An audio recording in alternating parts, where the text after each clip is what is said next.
뉴스데스크 시작합니다. 181명이 탑승한 제주항공 여객기가 오늘 아침 전남 무안공항에 착륙을 시도하다 활주로 외벽과 부딪혀 폭발하는 참사가 발생했습니다. 비행기에 타고 있던 181명 중 2명만이 구조됐고 현재까지 176명이 숨진 것으로 나타났습니다. 먼저 재은효 기자가 보도합니다.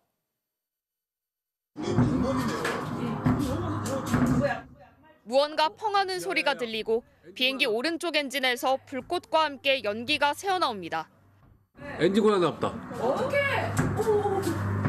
엔진에서 팡 이렇게 해가지고 보니까 불꽃이 튀더라고요. 그리고 엔진에서 계속 튀더라고요. 잠시 뒤 비행기는 균형을 잃은 듯 휘청거리며 활주로에 접근합니다. 착륙 시 반드시 펴져야 하는 바퀴는 보이지 않습니다. 동체 아래쪽을 바닥에 대며 착륙한 비행기에선 시커먼 연기가 뿜어져 나오고 속도를 줄이지 못한 비행기는 멈추지 못하고 활주로 끝까지 달려 외벽에 부딪혔습니다. 이게 속도가 아예 줄지 않고 그냥 부딪히고 하더라고요. 벽에 부딪힐 때는 크게 소리가 쾅 나면서 그냥 바로 폭발했습니다. 폭발의 충격으로 여객기는 산산조각 났고 순식간에 큰 불길에 휩싸였습니다. 꼬리 부분 있잖아요. 그쪽 부분만 좀 형체가 있고 나머지 부분은요.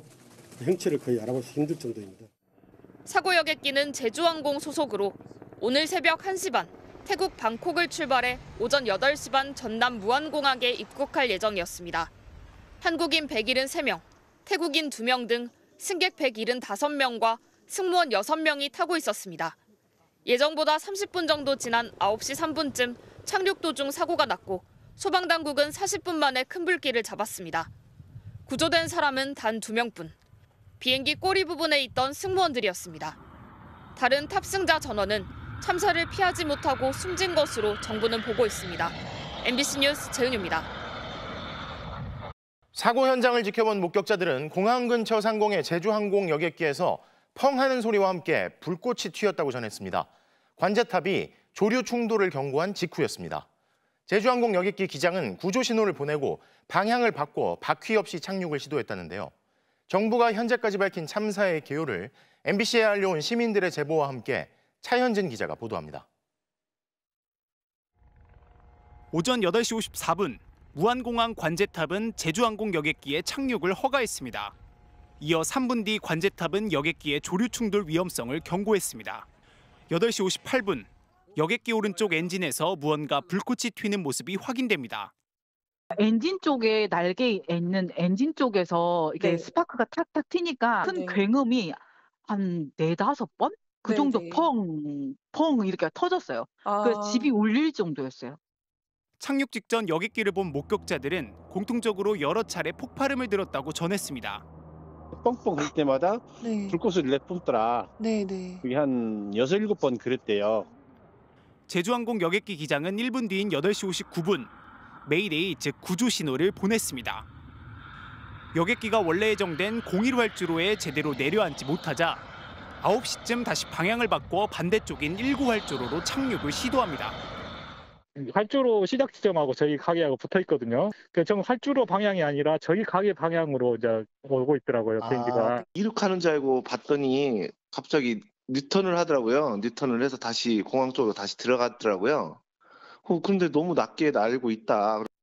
원래대로라면 비행기가 뜨는 쪽으로 착륙 방향을 바꾼 비행기는 휘청거리며 활주로에 접근했지만 9시 3분 바퀴 없이 내려앉았고 활주로 외벽에 부딪혀 폭발했습니다. 이제 쾅쾅 멀리서 쾅쾅쾅 소리 났으니까 저는 뭐 그냥 쳐다봤죠. 밖에 연기도 엄청 많이 났죠. 불도 많이 나고. 그거 보고 안 놀란 사람이 어디 있겠어요. 구조에 나섰던 소방당국은 충돌 이후 동체는 거의 파손돼 형체가 남지 않을 정도로 불에 탔다고 전했습니다. MBC 뉴스 차현진입니다. 제주항공 여객기 참사 수습 현장에 지금 김경호 앵커가 나가 있습니다. 현장 연결합니다. 김경호 앵커 전해주십시오. 항공기 동체가 크게 훼손된 탓에 네, 여기는 제주항공 여객기 참사가 일어난 전남 무안국제공항 사고 현장입니다. 해가 지면서 이곳도 어둠이 내려앉았지만 제 뒤로 보이는 사고 현장에선 한 명이라도 더 찾기 위한 간절하고 절박한 구조 작업이 계속되고 있습니다. 오늘 사고가 난 여객기는 보잉 737 계열의 기종으로 제작된 지 15년이 된 것으로 확인됐습니다. 낡은 기종이라고 할 수는 없는데요. 이 기체는 2년 전 날아가다 갑자기 인천공항으로 회항한 적이 있었던 것으로 확인됐습니다. 김건희 기자가 보도합니다. 이번에 사고가 난 제주항공의 항공기 기체의 등록번호는 HL8088. 이 기체는 사고 이틀 전인 지난 27일 무안에서 베이징으로 가려다 기수를 돌려 인천공항에 착륙한 적이 있습니다. 이에 대해 제주항공은 기내 응급 환자가 발생했기 때문이라고 해명했습니다. 이 기체는 지난 2022년 11월에도 회항한 기록이 있습니다. 일본 간사이 국제공항에서 김포공항으로 비행하려다 다시 돌아갔습니다. 국토부와 제주항공 측은 원인을 조류 충돌 의심으로 결론냈습니다. 이번 사고를 계기로 당시 엔진 고장이 있었던 것 아니냐는 의혹이 다시 제기됐지만 제주항공 측은 부인했습니다. 2022년에 간사이 공항에서 엔진 사고로 회항했다는 얘기가 있는 기체입니다. 그거는 전혀 관계없는 상황입니다.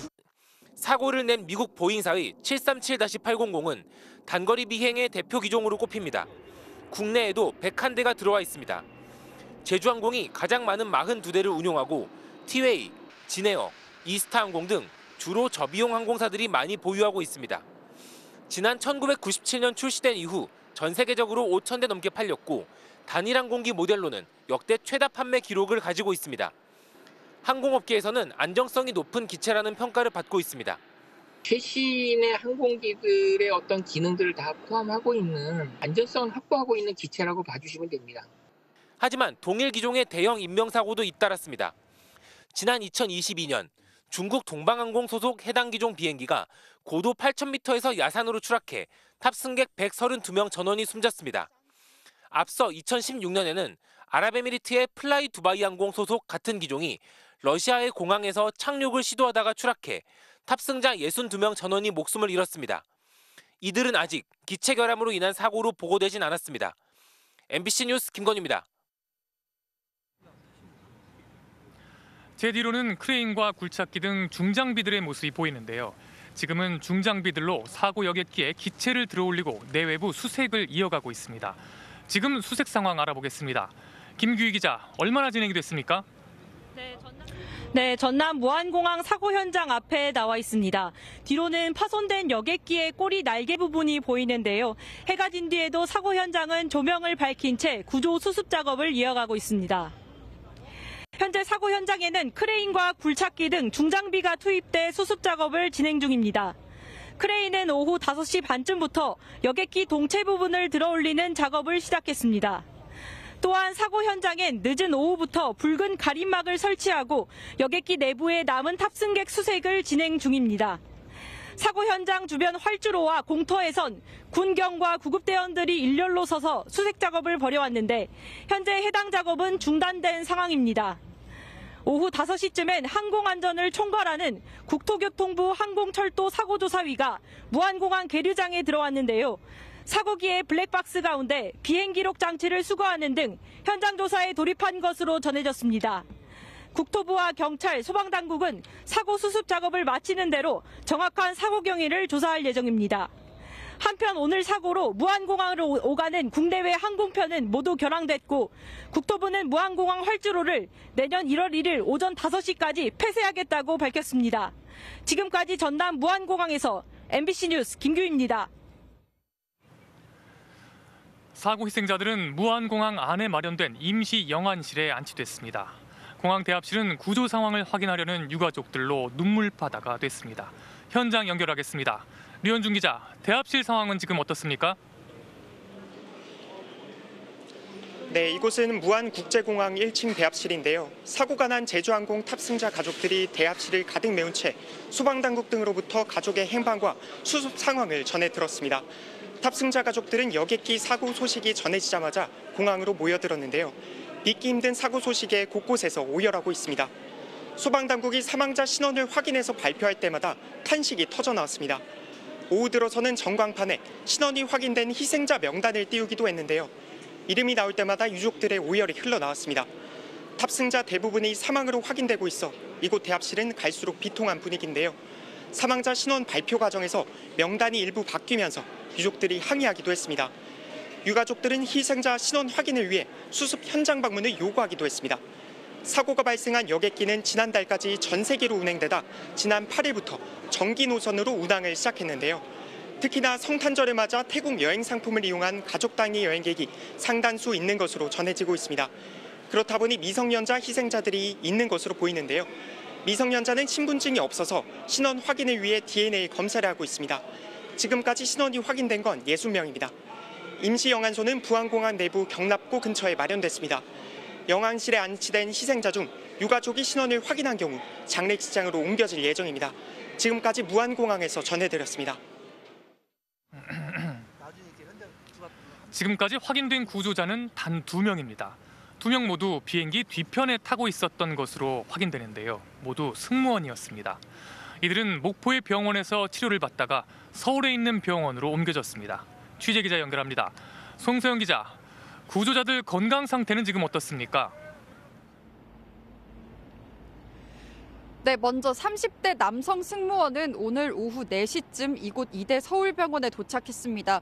구조된 승무원은 들것에 실린 채 곧바로 제 뒤로 보이는 응급의료센터로 들어갔습니다. 중증 응급치료센터에서 진료를 받고 현재는 입원 치료 중인 걸로 전해졌습니다. 어깨뼈가 골절되는 등의 부상을 입었지만 현재 생명에는 지장이 없고 의식도 있는 상태입니다. 남성은 목포 병원에서 치료를 받다가 가족들 요청으로 서울로 이송된 걸로 전해졌는데요. 사고 직후 병원에서는 사고 당시를 기억하지 못하는 듯 어떻게 된 일이냐며 오히려 의사에게 되물었던 것으로 알려졌습니다. 목포 중앙병원에서 치료를 받던 또 다른 생존자 20대 여성 승무원도 오후 4시쯤 목포를 출발해 서울 아산병원으로 이송되고 있습니다. 역시 발목 등에 골절상을 입었지만 의료진과 대화가 가능한 상태로 생명에는 지장이 없는 걸로 파악됐습니다. 이 여성 승무원은 비행기 한쪽 엔진에서 연기가 난 뒤에 폭발했다고 소방당국에 진술하기도 한 걸로 전해졌습니다. 이번 대형 참사에 구조자는 승무원 2명뿐인 것으로 확인되고 있는데요. 모두 기체 뒤편 비상구 쪽에 타고 있다가 기체 꼬리 쪽이 충돌로 떨어져 나가면서 구조된 것으로 추정됩니다. 구조자들이 건강을 회복하는 대로 사고 당시 상황에 대한 내용들도 더 확인될 것으로 보입니다. 지금까지 이대 서울병원에서 MBC 뉴스 송서영입니다. 무안국제공항이 전남에 위치한 만큼 희생자 상당수는 광주 전남 지역에 사는 가족 단위 여행객들이었습니다. 크리스마스를 즈음해 연말 추억을 만들러 떠난 분들이 많았는데요.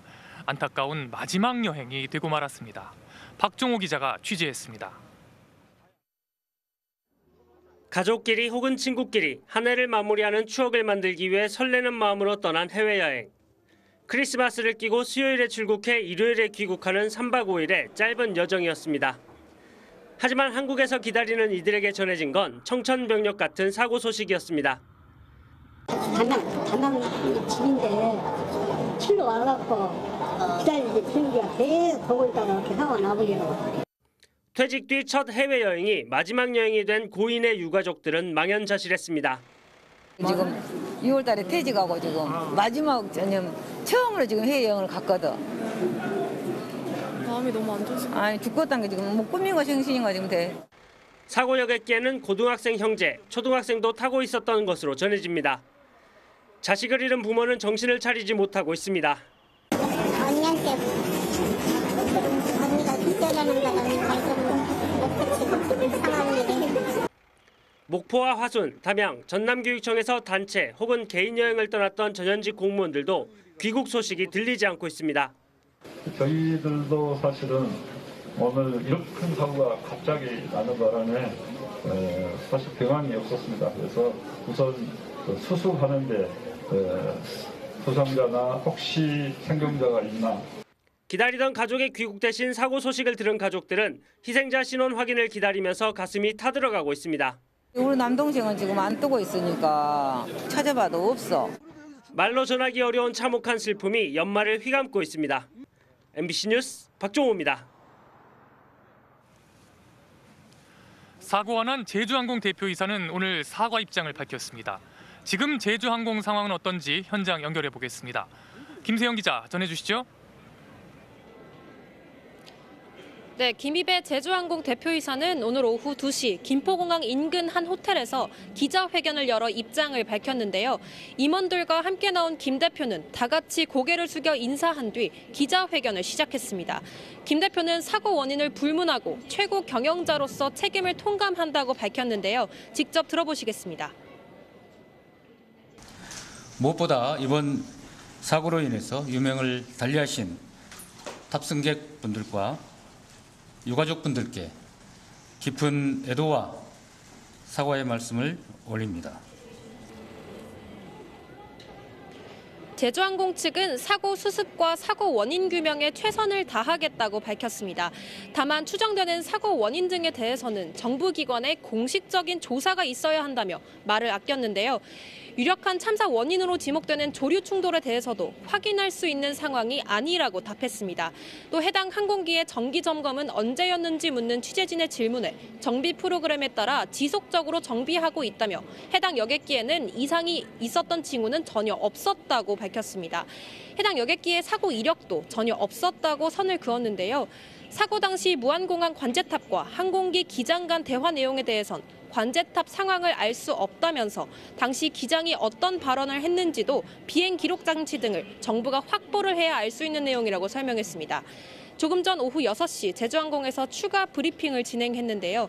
제주항공 측은 오후 5시 전후로 직원 260명으로 탑승자 가족 지원팀을 꾸려 현장 대응하고 있다고 설명했습니다. 또 운항 스케줄을 무리하게 잡았다든지 시동이 꺼졌다는 등의 의혹에 대해선 전혀 아니라고 부인했습니다. 당분간 폐쇄되는 무안공항 항공기 운항과 관련해선 환불 등의 조치를 취하겠다고 덧붙였습니다. 지금까지 김포공항에서 MBC 뉴스 김세영입니다. 사고 여객기를 운영해온 제주항공은 저비용 항공사 가운데 운항 횟수나 규모 면에서 선두주자로 평가받아 왔습니다. 하지만 2005년 설립 이후 19년 만에 처음으로 대형 사고가 발생하고 말았습니다. 특히 이번 사고가 일어난 건 제주항공이 무안에서 방콕을 오간 지 채 한 달도 안 된 시점이었습니다. 박재용 기자가 보도합니다. 2005년 제주특별자치도와 애경그룹이 합작 설립한 제주항공은 2006년 제주 김포 취항을 시작으로 2009년엔 저비용 항공사 최초로 국제선까지 영역을 넓혔습니다. 지난해 저비용 항공사 가운데 가장 많은 1,200만 명의 탑승객이 이용했고 역시 업계 최다인 42대의 항공기를 보유하고 있습니다. 19년의 운영 기간 동안 크고 작은 사고는 있었지만 인명피해는 없었습니다. 2007년 제주발 부산행 여객기가 김해공항 활주로를 이탈했지만 인명피해는 없었고 2013년에도 김포공항에서 비슷한 사고가 발생했지만 승객들은 무사했습니다. 하지만 이번 대형 참사로 저비용 항공사 업계 1위라는 평가는 무색해지고 말았습니다. 이번 사고로 인해서 유명을 달리하신 탑승객분들과 유가족분들께 깊은 애도와 사과의 말씀을 올립니다. 이번 사고는 제주항공이 무안에서 정기 국제선 운항을 시작한 지 한 달도 채 되지 않아 발생한 것으로 파악됐습니다. 무안공항이 17년 만에 처음으로 이달부터 정기 국제선 운항을 시작하자 제주항공도 지난 8일부터 주 4회 일정으로 무안에서 방콕을 오가는 정기편 운항에 들어갔지만 21일 만에 사고가 발생한 겁니다. 다만 사고 여객기 기장은 2019년 3월부터 현 직책을 맡았으며 비행시간 6,800시간이 넘는 베테랑급 기장인 걸로 파악됐습니다. 한편 사고 여객기는 지역 중소여행사들이 크리스마스에 맞춰 3박 5일 일정으로 모객해 임차했던 것으로 알려졌는데 가족 단위 여행객들이 많았던 것으로 전해져 안타까움을 더하고 있습니다. MBC 뉴스 박정입니다. 사고 여객기는 꺼낸 바퀴 없이 비행기 동체 그대로 활주로에 내렸다가 외벽에 충돌하며 폭발했습니다. 동체 착륙이라고 불리는 비상 착륙 방식인데요. 다급했던 당시 착륙 순간을 이준범 기자가 보도합니다. 관제탑에서 사고 여객기의 조류 충돌을 경고한 건 오전 8시 57분. 그런데 여객기 조종사는 2분 만에 바로 긴급 조난 신고인 메이데이를 외칩니다. 당초에는 착륙을 시도하다가 관제탑에서 조류 충돌 주의 경보를 이렇게 줬다고 합니다. 주고 직후에 얼마 안 있다가 조종사가 메이데이 선언을 했다고 하고요. 그리고 오전 9시쯤 이 여객기는 다급하게 비상 착륙을 시도합니다. 공항 활주로 상공에선 비행기가 양쪽으로 비틀거리며 고도를 낮추는 모습이 포착됐습니다. 앞머리가 들린 채 접근하는 건 일반적인 착륙 자세처럼 보였지만 바퀴에 해당하는 랜딩 기어가 보이지 않습니다. 극단적인 비상 상황에서 선택하는 동체 착륙을 시도한 겁니다. 동체 착륙을 할 때는 관제탑의 상황을 보고해 폭발과 화재 위험을 줄이기 위한 준비 조치를 합니다. 하지만 이번엔 충격을 줄이기 위해 특수 거품을 뿌린 흔적은 없었고 구조대가 사전에 배치된 모습도 눈에 띄지 않았습니다. 그 옆에 소방차가 가서 시동 걸고 거기까지 가지도 못할 상황 같아요. 그 정도 시간이면. 이제 예를 들어서 여유가 있다면 공중에서 비행기는 이제 홀딩을 하고 있겠죠. 비상 착륙은 급작스럽게 이뤄진 것으로 보입니다. 메이데이를 선언한 지 불과 4분 만에 사고기는 랜딩 기어도 없이 속도를 줄일 날개판도 펴지 못하고 활주로를 내달렸습니다. 비행기 머리마저 그대로 들려버렸습니다. 근데 나중에 보면 비행기가 좀 떠요. 속도가 많고 기수가 들려 있어서 좀 뜨면 다시 약간 재부양하는 형태가 생기거든요. 정상적인 착륙을 포기한 채 다급하게 내려앉은 비행기는 결국 활주로 끝까지 질주할 수밖에 없었습니다. MBC 뉴스 이준범입니다. 사고 직전 촬영된 영상을 보면 제주항공 여객기 오른쪽 엔진에선 불꽃이 튀는 모습이 나타납니다. 정부는 무안공항 관제탑의 경고, 또 생존자의 진술 등을 토대로 조류 충돌, 이른바 버드 스트라이크가 사고에 영향을 끼쳤을 가능성에 주목하고 있습니다. 이혜선 기자입니다. 사고 5분 전인 오늘 오전 8시 58분쯤 제주항공 여객기 오른쪽 엔진 부분에선 무언가 불꽃이 튀는 모습이 포착됐습니다. 무안공항 관제탑에서 세 대가 이동 중이니 주의하라는 경고를 한 지 1분 정도 지난 뒤였습니다. 정부는 일단 여객기 엔진 쪽에 조류가 빨려 들어가면서 정상 비행이 불가능해지기 시작했을 가능성에 무게를 두고 있습니다. 구조된 승무원도 조류 충돌로 한쪽 엔진에서 연기가 난 후 폭발했다고 말한 것으로 전해졌습니다. 목격자들은 MBC에 착륙 전 여객기 주변으로 큰 무리의 세 대를 봤다고 전했습니다. 육안으로 봤을 때는 한 50이나 100m 정도 떨어져서 세 대를 피해가려고 하는 모습. 근데 세 대가 상당히 넓게 분포돼 있었어요. 실제로 무안공항은 지난 5년간 항공기 조류 충돌 사고가 10건 발생했는데 활주로 근처에 새 군집지도 형성돼 있는 걸로 나타났습니다. 한 탑승객도 사고 전 가족과 나눈 문자 메시지에서 조류 충돌을 언급한 걸로 알려졌습니다. 광주일보에 따르면 오전 9시 한 탑승객은 새가 날개에 껴서 착륙을 못하는 중이라는 메시지를 보냈습니다. 언제부터 그랬냐는 질문에 방금이라고 답한 탑승객은 잠시 뒤 어쩌냐는 다음 질문은 읽지 못한 듯 숫자 1이 사라지지 않았습니다. 착륙 직전 승무원 등이 조류 충돌로 인한 충격과 위험에 대해 경고를 했던 걸로 해석됩니다. 다만 조류 충돌만으로 여객기의 착륙 장치, 랜딩 기어 자체가 아예 작동을 멈춘 것인지는 의문이 남습니다. 랜딩 기어가 고장나면 자동으로 하던가 또는 수동으로 하던가 그 방법을 통해서 풀 수 있는 방법이 있고요. 왜 안 펴졌는지에 대한 원인 조사는 정확하게 FDR 분석을 통해서 규명을 해야 될 사안입니다. 전문가들은 조류 충돌 가능성 이외에 엔진 자체 결함이 있었던 건 아닌지에 대해서도 조사가 필요하다고 지적했습니다. MBC 뉴스 이혜선입니다. 사고 당시 비행기의 바퀴, 랜딩 기어는 왜 나오지 않았을까요? 전문가들은 조류 충돌에 따른 고장 가능성도 제기하는데요. 랜딩 기어는 고장이 났을 경우 수동으로 작동시키는 경우도 많아서 조사가 더 필요한 부분입니다. 윤수환 기자가 보도합니다. 비행기 기체 앞부분과 양날개 뒤쪽에 수납돼 있는 3개의 바퀴 다리. 착륙 시 충격을 흡수하고 기체의 방향을 조절하는 랜딩 기어입니다. 특히 두 뒷바퀴에 달려있는 브레이크는 항공기의 속도를 줄여주는 역할을 합니다.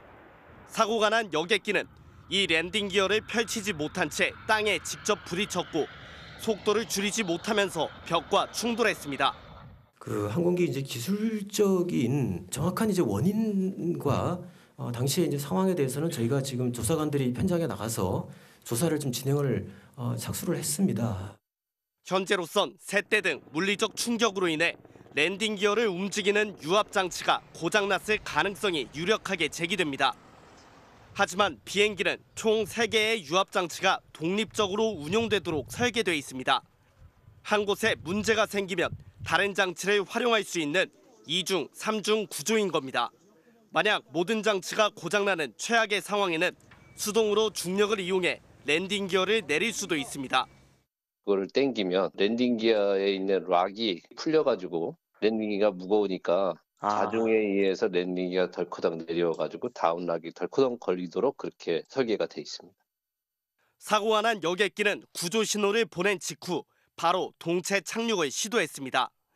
이 때문에 조금 더 시간을 두고 랜딩 기어를 수동으로 내리기도 힘들 만큼 긴박한 상황이 아니었냐는 추정이 나옵니다. 엔진에서 화재가 발생한 뒤 연기와 유독가스가 기체 내부로 유입돼 착륙을 서둘렀을 가능성도 제기됩니다.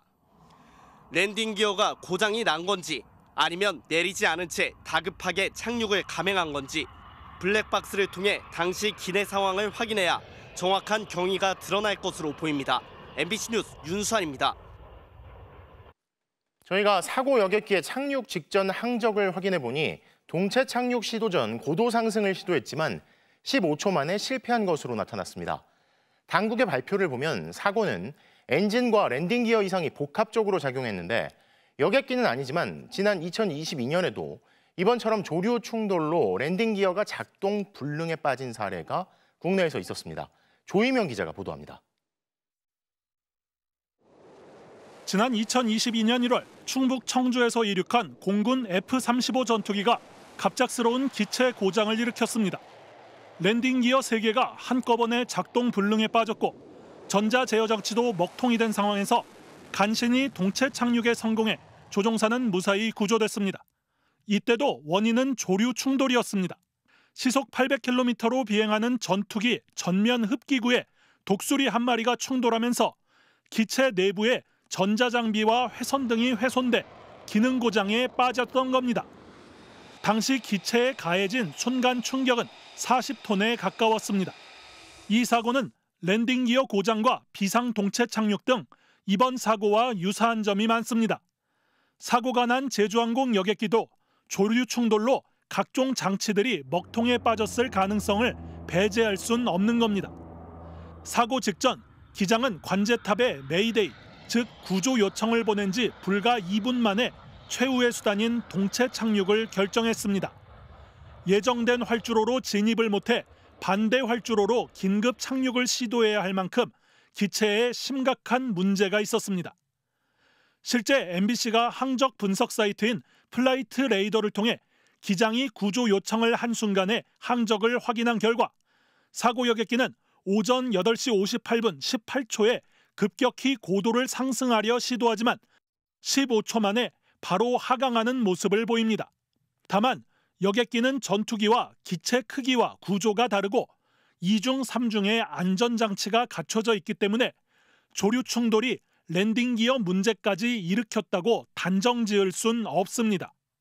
한쪽 엔진이 죽었다 할지라도 나머지 잔여 엔진으로 항공기 유압 작동이 가능하고 기계적으로 락을 풀어서 중력으로 내려서 착륙 장치를 내릴 수 있기 때문에 이 때문에 전문가들은 조류 충돌 외에 추가적인 기체 이상으로 더 이상 비행을 유지할 수 없는 상황이었는지에 대해서도 추가 조사가 필요하다고 지적합니다. MBC 뉴스 조희명입니다. 참사가 발생한 무안공항은 인천이나 김포공항에 비해서는 상대적으로 활주로 길이가 짧습니다. 자, 그런데 동체 착륙한 항공기가 지면에 닿기 시작한 것도 활주로의 시작 부분이 아니라 중간 지점이었습니다. 김지성 기자입니다. 랜딩 기어를 내리지 않고 착륙한 항공기는 활주로에 닿은 뒤 20초가량을 그대로 밀려갔습니다. 활주로 끝단을 넘어 323m를 더 나갔고 결국 외벽에 부딪히며 폭발했습니다. 사고가 난 무안공항의 활주로 길이는 2.8km로 최대 길이 4km인 인천공항 활주로보다 1km 넘게 짧고 길이 3.6km인 김포공항 활주로보다도 800m 더 짧습니다. 다만 청주공항, 대구공항 등 다른 지방공항은 2,700m대로 무안공항과 큰 차이가 없습니다. 국토부는 무안공항의 활주로가 짧은 것 아니냐는 질의에 대해선 활주로 규격엔 문제가 없다고 밝혔습니다. 그 전에도 항공기들이 운항을 했던 공항입니다. 사실은 활주로 길이가 충분치 않아서 이 사고가 났다라고 보기는 어려울 것으로 생각됩니다. 문제는 동체 착륙한 활주로의 위치입니다. 사고 당시 여객기 동체는 활주로의 시작 부분이 아니라 활주로의 중간 부분에 처음 내려앉았습니다. 이로 인해 사고기가 속도를 늦추는 데 활용한 제동 거리는 기껏해야 2km가 되지 않습니다. 어느 정도 속도 컨트롤이 가능한데 보면 활주로를 약간 한 3분의 2 지점이나 중간 지점쯤에서 착지를 해요. 그래서 나머지 착륙거리가 좀 짧죠. 마침 무안공항은 내년 완공을 목표로 활주로를 3km대까지 늘리는 공사를 진행하고 있습니다. 대형 항공기까지 운행할 상황에 대비해 평소 활주로가 좀 더 길었다면 인명피해가 줄었을지 모른다는 추정도 나옵니다. 장담은 못하지만 피해는 좀 줄지 않았을까 하는 추정을 할 수 있을 것 같습니다. 국토부는 또 외벽과 활주로 사이 거리가 지나치게 가까웠던 것 아니냐는 지적에 대해선 다른 공항과 비교해 문제가 있는지를 확인해 보겠다고 밝혔습니다. MBC 뉴스 김지성입니다. 제주항공 여객기 참사를 두고 계속 조사가 이뤄질 텐데요. 경제팀 장슬기 기자와 쟁점들을 짚어보겠습니다. 장 기자, 일단 사고 당시 상황을 파악하려면 관제탑과 교신한 기록이 나와야겠죠? 그렇습니다. 국토부는 착륙 허가가 내려진 시점, 또 조종사가 메이데이를 외친 시점 등 일부 정보만 공개를 하고 있습니다. 정확히 이외 항공기가 복행을 했는지 정확한 교식 내용 자체는 교신하지 않고 있는 상황인데요. 국토부는 또 메이데이 선언 이후에는 통상 조종사에게 모든 권한을 넘긴다고 설명했습니다. 자, 그런데 국토부 설명을 들어보면 관제탑에서 조류 충돌을 경고한 뒤에 거의 바로 조종사가 메이데이를 외쳤다는 거잖아요. 그리고 또 금세 사고가 났으니까 그 사이의 상황에 대한 조사가 또 중요하고 필요하겠네요. 맞습니다. 국토부는 9분에 걸친 관제탑과 그리고 사고 항공기와의 교신 상황을 모두 파악하고 있는 걸로 보이는데요. 1차 착륙을 시도했을 때 관제탑에서 조류 충돌을 조언했다고 발표를 했는데 2분 만에 바로 메이데이가 나왔거든요. 그러니까 과연 사전에 충분한 경고가 이뤄졌던 건지, 또 비상 착륙을 시도할 때까지 적절한 관제가 이뤄졌는지는 더 조사해야 할 부분입니다. 이 사고가 난 제주항공 여객기의 블랙박스는 다 회수가 된 거죠? 네, 국토부가 항공사고조사관 8명과 항공안전감독관 9명을 현장에 급파했다고 밝혔는데요.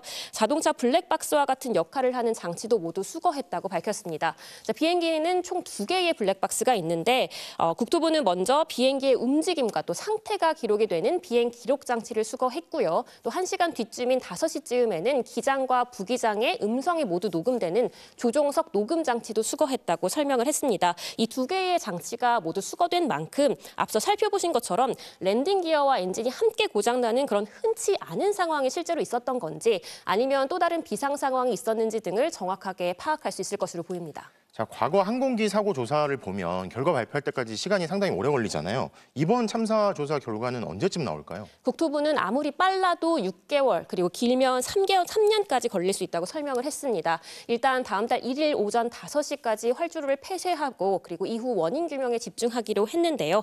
자, 기체의 결함부터 또 조정 측면에서의 문제, 또 기상과 같은 외부 요인 등이 복합적이라서 규명하는 데 시간이 오래 걸린다는 겁니다. 가장 최근의 국적기 사고를 한번 확인을 해보면 지난 2013년 7월이었죠. 미국 샌프란시스코 공항에서 아시아나 214편 사고가 났을 때 최종 조사 보고서가 나오기까지 11개월이 걸렸습니다. 장슬기 기자, 잘 들었습니다. 최상목 대통령 권한대행은, 죄송합니다. 당시 사고 현장 근처에 있던 사람들은 여객기가 활주로에 착륙하기 전 새 무리를 뚫고 갔고 이후에 쾅하는 폭발음을 들었다고 전했습니다. 이 목격자들의 이야기를 임지은 기자가 들어봤습니다. 사고 항공기가 무안공항으로 진입하는 순간 오른편 날개 쪽 엔진에서 연기가 피어오릅니다.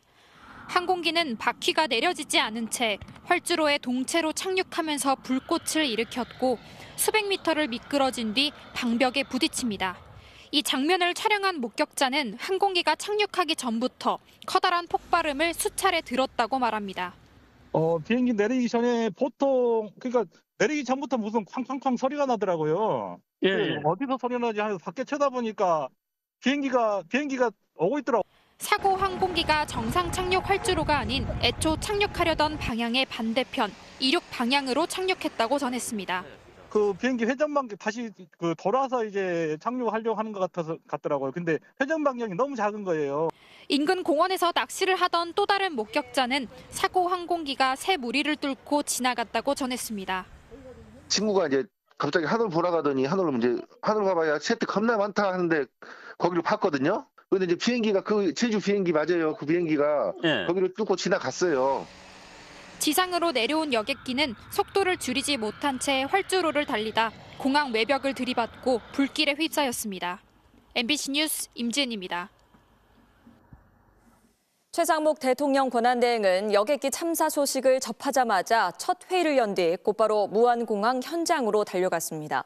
최 권한대행은 엄중한 상황이라며 전남 무안을 특별 재난지역으로 선포하겠다고 밝혔는데요. 대통령실 연결합니다. 홍익표 기자, 최상목 대행이 무안에서 서울로 복귀했습니까?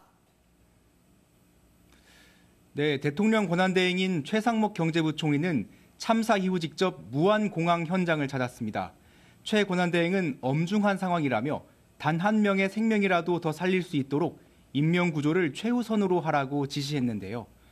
또 희생된 분들의 명복을 빌고 유가족분들께 위로의 뜻을 전했습니다. 최 권한대행은 무안군청에서 주재한 2차 중앙재난안전대책본부 회의에서 전남 무안을 특별재난구역으로 선포하겠다고 밝혔습니다. 모든 관계기관이 협력해 구조와 피해 수습에 총력을 다하겠다며 사고 원인을 철저히 조사하고 재발 방지 대책도 마련하겠다고 말했습니다. 특별재난지역으로 선포되면 피해 복구비 일부를 국고로 지원받는 등 재정적, 행정적 지원을 받게 됩니다. 최 권한대행은 잠시 뒤인 저녁 8시부터 3차 중대본 회의를 열고 추가 상황 점검에 나설 예정입니다. 네, 그리고 대통령 비서실은 긴급 수석 비서관 회의를 열었다고요. 네, 윤석열 대통령의 직무가 정지된 이후 대통령 비서실은 그간 공개 일정 없이 내부 업무를 이어오고 있었는데요. 여객기 참사 소식이 전해지면서 정진석 비서실장이 긴급 수석회의를 소집했습니다. 대통령실은 국정상황실을 중심으로 대통령 비서실과 국가안보실이 24시간 비상대응태세를 유지하기로 했다고 밝혔고 이 내용을 최상목 대통령 권한대행에게 별도로 보고했다고도 전했습니다. 근데 조금 전에 윤석열 대통령이 이번 참사와 관련한 입장을 밝혔다고요. 네, 그렇습니다. 오늘 공수처의 3차 출석 요구에는 불응한 윤석열 대통령이 약 1시간 전쯤 SNS를 통해 애도의 입장을 밝혔는데요. 윤 대통령은 소중한 생명을 잃은 분들과 사랑하는 이를 잃은 유가족들에게 깊은 애도와 위로의 마음을 전한다고 적었습니다. 또 이 어려운 상황을 하루빨리 극복할 수 있도록 저도 국민 여러분과 함께 하겠다고 전했습니다. 지금까지 대통령실에서 전해드렸습니다. 이번 참사와 관련해 전남도청에서는 재난대책본부를 꾸리고 지역 연고자 파악과 구조 지원에 나서고 있습니다. 전남도청 종합상황실을 연결합니다. 최왕지 기자, 현장 상황 전해주시죠. 네, 이곳 전남도청 종합상황실에선 오후 5시 넘어 김영록 전라남 도지사의 주재로 하는 회의가 마무리됐습니다. 전남도청은 공안공사와 소방본부와 함께 지역 연고자를 조사하고 있는데 현재까지 150여 명이 광주 전남 지역 연고자로 파악됐습니다. 전남도청은 무안공항에 도착한 여객기에서 사고가 난 만큼 탑승자 중 지역 연고자가 많을 것으로 보고 일찍이 사고 직후 재난대책본부를 꾸렸습니다. 또한 무안공항 현장에도 별도의 대책본부를 설치하고 현장 수색을 지원하고 있습니다. 사고 이후 전남도청 대책본부에는 탑승객의 신원 확인을 위한 문의 전화가 하루 종일 빗발쳤는데요. 전남도청에선 문의하는 유가족을 대상으로 탑승객 신원 확인을 돕고 있다고 설명했습니다. 또 현재 수습 중인 희생자들의 안치 공간이 부족할 것으로 우려돼 인근 지자체와 관계 부처에게 지원이 가능한지 문의하고 있다고 설명했습니다. 조금 전 회의에서 김영록 지사는 사고 수습과 희생자 신원 확인에 최선의 노력을 다하겠다며 희생자 가족들의 식사와 숙소도 챙기겠다고 밝혔습니다. 전남도청은 유가족들이 머물 임시 거처를 확보 중인 것으로 알려졌습니다. 또한 이번 사고 여객기 탑승자 명단에 도와 시군, 출연기관 등의 공무원 13명이 포함된 것으로 파악돼 기관별 수습 대책도 논의하고 있습니다. MBC 뉴스 최영지입니다. 정부는 이번 제주항공 여객기 참사 원인 중 하나로 버드 스트라이크, 즉 비행기와 새가 충돌했을 가능성을 염두에 두고 있는데요.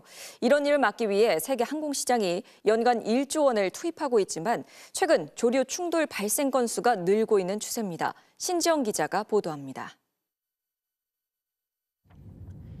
비행기 엔진에 무언가 빨려 들어가더니 순식간에 불꽃이 터져 나옵니다.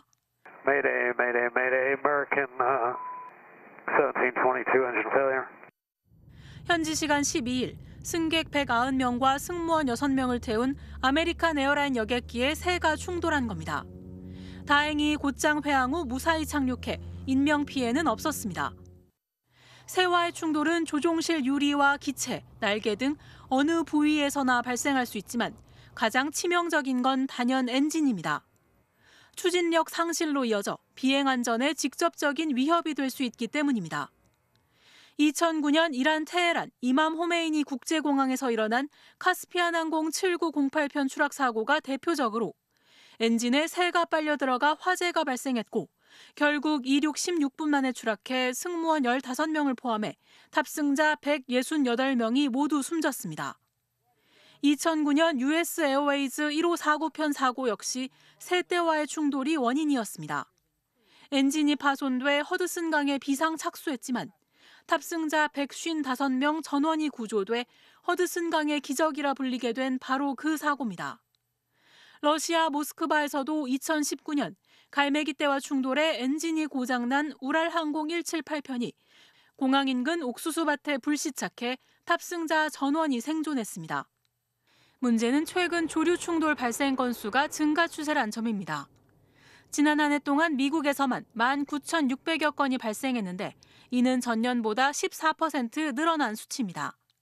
국내에서도 2019년부터 올해 상반기까지 5년 6개월간 623건의 조류 충돌이 발생한 것으로 나타났습니다. 지난 2월과 6월 인천공항에서도 이륙 과정 중 조류와 충돌한 여객기가 회항한 바 있습니다. 국제민간항공기구는 전 세계 항공기 조류 충돌 사고 중 90%가 공항 근처에서 발생하며 이를 막기 위해 세계 항공시장이 매년 1조 원을 지출하고 있다고 밝혔습니다. 공항들은 새떼를 쫓기 위해 총을 쏘거나 드론을 띄우고 로봇 넷까지 투입하는 등 다양한 대책을 시도하고 있지만 역부족인 상황입니다. MBC 뉴스 신지영입니다. 정치권도 한 목소리로 정부를 향해 사고 수습에 최선을 다해달라고 당부했습니다. 여야는 각각 TF팀과 대책위 등을 꾸리고 참사 현장으로 향했습니다. 이번엔 국회로 가보시죠. 고재민 기자, 국회 상황 전해주세요. 네, 제주항공 여객기 참사가 발생하자 여야 지도부는 오늘 오후 각각 긴급회의를 소집했습니다. 양당 모두 당 차원의 사고 수습 대책위를 구성한 뒤 참사 현장을 찾았는데요. 먼저 국민의힘은 당 차원의 사고 수습 TF를 꾸렸고 TF 위원장을 맡은 권영진 의원이 먼저 전남 무안공항으로 향했습니다. 권성동 당대표 권한대행은 내일 오전 참사 현장을 찾을 예정입니다. 권 대행은 국가적 비상사태 속에 주요 부처 장관이 공백인 상태가 대단히 안타깝다며 여야가 정쟁을 멈추고 사고 수습에 전력을 다할 것을 요청한다고 강조했습니다. 더불어민주당도 사고 수습과 지원을 위한 당 차원의 항공사고 대책위원회를 구성하고 전남도당에는 상황본부를 설치했습니다. 이재명 대표가 가장 먼저 전남 무안으로 향했는데 참사 현장에 먼저 들른 뒤 전남도당 상황본부에서 향후 수습책을 논의한다는 계획입니다. 민주당은 국민의힘을 향해 정쟁을 하지 말자는 표현이 정쟁일 수 있다며 사고 수습에 집중하는 것이 우선이라고 강조했습니다. 조국혁신당 지도부도 오늘 저녁 참사 현장을 방문해 유족들을 위로하고 전남도당에서 사고 수습을 위한 연석회의를 열기로 했습니다. 일단 여야가 정치 갈등은 좀 미뤄두고 참사 수습에 총력을 기울이는 모습이네요. 네, 일단 여야 모두 지금은 참사 수습이 최우선이라는 입장입니다. 먼저 민주당은 내일 예정됐던 국회 운영위원회와 법사위원회 등 상임위를 모두 연기하기로 했습니다. 여당과의 협의 없이 단독으로 일정을 잡았던 내일 본회의도 없던 일이 됐습니다.